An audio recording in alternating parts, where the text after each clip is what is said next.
Brendan, we all have our theories about how things are going with the negotiations with Mitch Marner. We're not going to ask you about the details because I know you're not going to give us that. But from a theoretical standpoint, are you now in a position where you say, let's let the regular season play out, let's let the playoffs play out, and see how Mitch does then, and then make a decision about what to do? Well, I've learned you don't comment on any of that type of stuff other than to just say he's playing great hockey. He's been a great player for us for a long time. Anytime you've got a guy that is that creative offensively, and also not just one of your team's best defensive players, but one of the league's best defensive players, not surprised how he's playing, and we're just happy with the way he's playing, and I'll leave it at that. Auston Matthews is healthy now, Yeah. but you can't help but wonder what his situation is. I'm sure Leaf fans are thinking, he had to go to Germany to get treatment. Is this something that's lingering? Is this something you're monitoring from a management level? How concerned are you about a situation, or are you comfortable that he's back to 100% now? Well, first off, people have to understand, I know our fans will appreciate, there's a competitive, people watch TSN. They want us to reveal how people are feeling, and people have privacy around injuries, and teams do it not because they want to keep secrets, but because there's a competitive disadvantage to revealing everything about all of your players all the time.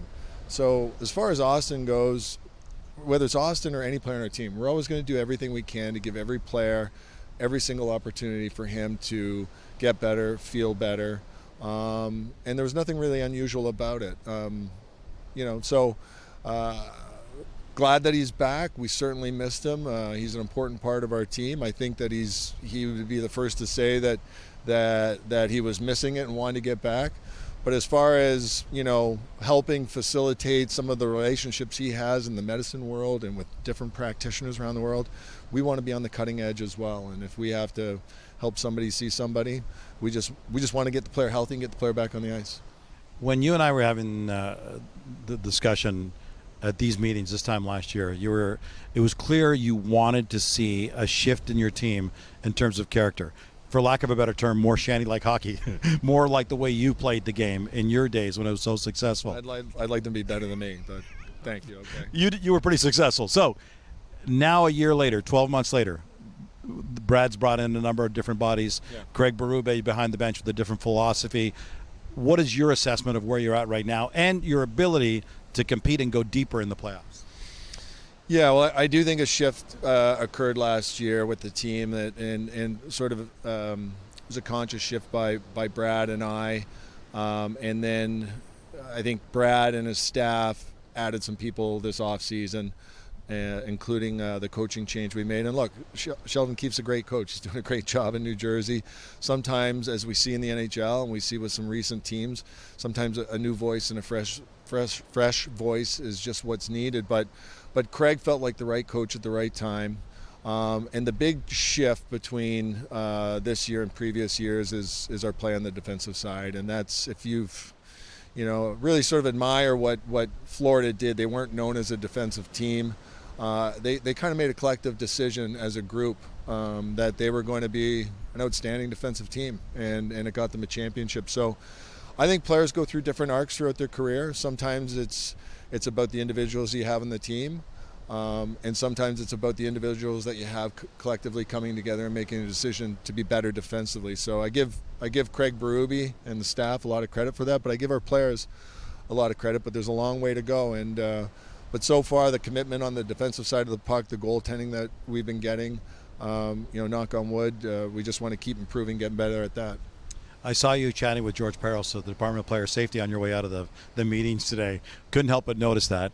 Leaf fans will say they get a sense that the Leafs, because they're under the microscope, get the short end of the stick sometimes from the Department of Player Safety. Is that a feeling you share?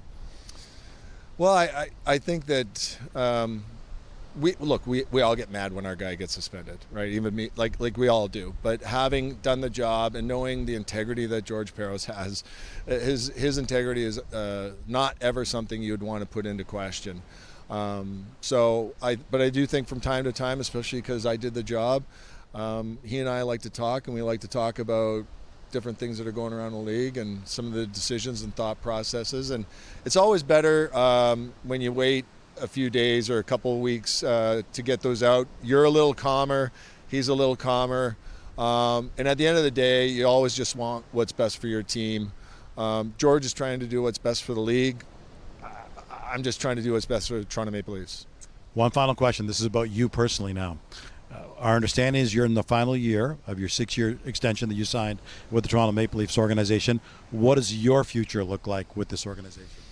I think with players and with coaches, there's obviously, for good reason, there's a focus on their contracts and when their contracts are expiring. If you go into that boardroom today, there's, on any given year, there's 20 or so guys that play their contracts out. It's different for management. The focus isn't, I'm not the story, the focus isn't on me. I'm just going to continue to do the job. Every day I wake up, whether I'm in my first year or final year of a contract, I'm always thinking about what can I do for the Maple Leafs. My commitment from the first day I got here and my dream was, what can I do to help this team? So that's where my focus is now. It's not on the future, it's not on the past, it's what can we do right now to get better and how can I help? All right, thanks for this, pal. Okay, thanks, Gino.